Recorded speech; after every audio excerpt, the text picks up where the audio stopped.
নমস্কার বন্ধুরা, আপনাদের সবাইকে স্বাগত জানাই। আমি আজকে মুলতানি মাটি দিয়ে কিভাবে আমরা মুখের বা হাত পায়ের গলার কালো দাগ এগুলো দূর করতে পারি, ত্বক উজ্জ্বল করতে পারি, সেটাই শেয়ার করব আপনাদের সাথে। সূর্যালোকের কারণে বা অন্য কোনো কারণে যদি মুখে কালো দাগ হয়, তাহলে এইভাবে যদি আমরা নিজে মুলতানি মাটি দিয়ে যে রেমেডিটা দেখাবো যদি ব্যবহার করা যায় সপ্তাহে 2 দিন, তাহলে এরকম ঝকঝকে উজ্জ্বল ত্বক পাবো, কালো দাগগুলো দূরে চলে যাবে। তো এর জন্য কি লাগবে আমি দেখাচ্ছি। তো মুলতানি মাটির ব্যবহার কিন্তু প্রাচীনকাল থেকেই আমাদের মা দিদিমা ঠাকুমারা রূপচর্চার কাজে ব্যবহার করে আসছেন আর কি। তো এর জন্য প্রথমে আমি 1-1.5 চামচ, লাগলে পরে আর একটু দেব, টক দই নিয়ে নিচ্ছি। টক দইয়ে ল্যাকটিক অ্যাসিড আছে, ওই ল্যাকটিক অ্যাসিড আমাদের ত্বক পরিষ্কার করতে সাহায্য করে। তো এখানে আমি প্রায় 2 চামচ মতো নিয়েছি টক দই। তারপর নিচ্ছি 1 চামচ আটা। আটা আমাদের ত্বকে, বিশেষ করে মুখের কথা বলছি, যে বাড়তি তেলটা থাকে, যে তেলের জন্যই কিন্তু নানা রকম ব্রণ হয় বা মুখে গোটা হয়, সেই তেলটা শোষণ করতে সাহায্য করবে এবং আরও অনেক গুণ আছে। এটা ত্বক পরিষ্কার করতেও সাহায্য করবে। তো এই দুটোকে আগে ভালো মতো মিশিয়ে নিচ্ছি। ভালো মতো মিশিয়ে নেওয়ার পর আমি মুলতানি মাটি নিচ্ছি। মুলতানি মাটি পাউডার আর কি এটা। তো এটা আমি 1 চামচ বা আপনার যতটা লাগবে সেই হিসাবে নিয়ে নিতে হবে। তো আমি এখানে 1 চামচ মুলতানি মাটির যে পাউডার আকারে রয়েছে সেটা নিয়ে নিচ্ছি।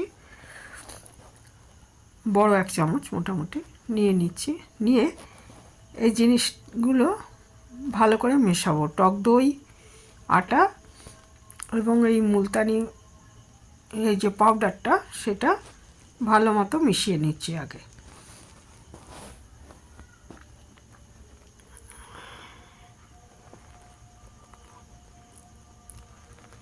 খুব ভালো মতো মিশিয়ে নিয়ে এর মধ্যে লাগলে আর একটু টক দই দিতে হবে।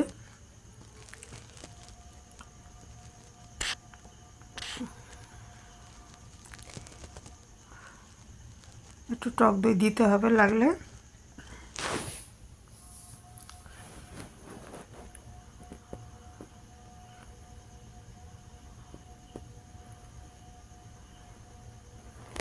এভাবে আগে একটা পেস্ট তৈরি করে নিতে হবে। আর এখানে যাদের সহ্য হয়, মানে অনেকেরই তো সহ্য হয় না লেবুর রসটা, তো লেবুর রস 10-12 ফোঁটা দিতে পারেন। আমি আজকে লেবুর রসটা দিইনি, ইচ্ছে করলে দিতে পারেন। লেবুর রসও আমাদের ত্বককে ব্লিচ করতে সাহায্য করে। দিয়ে দিয়েছি খুব সামান্য হলুদ। হলুদের অ্যান্টিব্যাকটেরিয়াল প্রপার্টি রয়েছে এবং ত্বক উজ্জ্বল করতেও সাহায্য করে, ফর্সা করতে সাহায্য করে। তো সেটা আমি সেই জন্য খুব সামান্য পরিমাণ, ছোটো চামচের 1/2 চামচেরও কম আমি হলুদ নিয়ে নিয়েছি। আমরা সাধারণ বাড়িতে আমার যে হলুদ গুঁড়ো থাকে সেটাই নিয়েছি। আর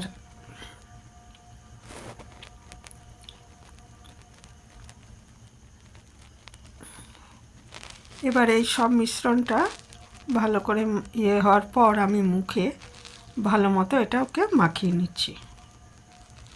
এই মিশ্রণটার মধ্যে যদি ইচ্ছে হয় আপনি একটু গোলাপ জল দিতে পারেন।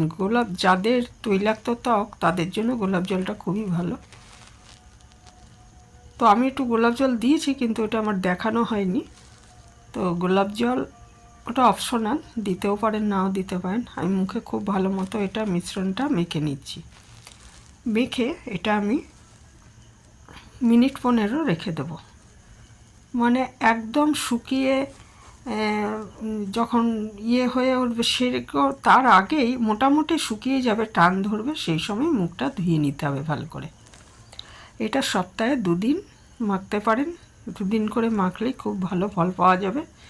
আর মুখটা মিনিট 15 পরে ধুয়ে ফেলার পর অবশ্যই ভালো কোনো ময়েশ্চারাইজার বা ঘরে তৈরি হলেও হবে, ময়েশ্চারাইজার মেখে নিতে হবে। এই কাজটা আমরা চানের আগেও করতে পারি, আবার যারা সময় পান না দিনের বেলা তারা সন্ধেবেলাও করতে পারেন।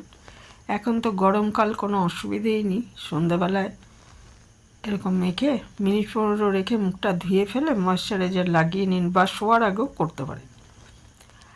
আর এটা কিন্তু গলায় ঘাড়েও আমি লাগিয়েছি, আর লাগিয়েছি হাতে আর পায়ের পাতায়। মানে এটা আপনি সাবানের সাবান মাখার আর দরকার হবে না, যেদিন যেদিন এগুলো লাগাবেন সাবান বা ফেস ওয়াশের দরকার হবে না।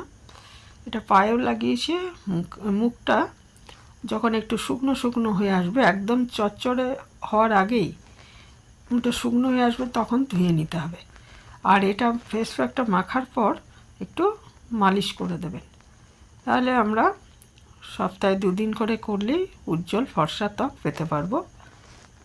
তো এই ছিল আমার আজকের ছোট একটা ভিডিও, কিভাবে আমরা ত্বকের পরিচর্যা করতে পারি মুলতানি মাটি দিয়ে। তো এইখানেই শেষ করছি। ভালো থাকবেন সবাই। যারা এ পর্যন্ত দেখলেন অনেক ধন্যবাদ।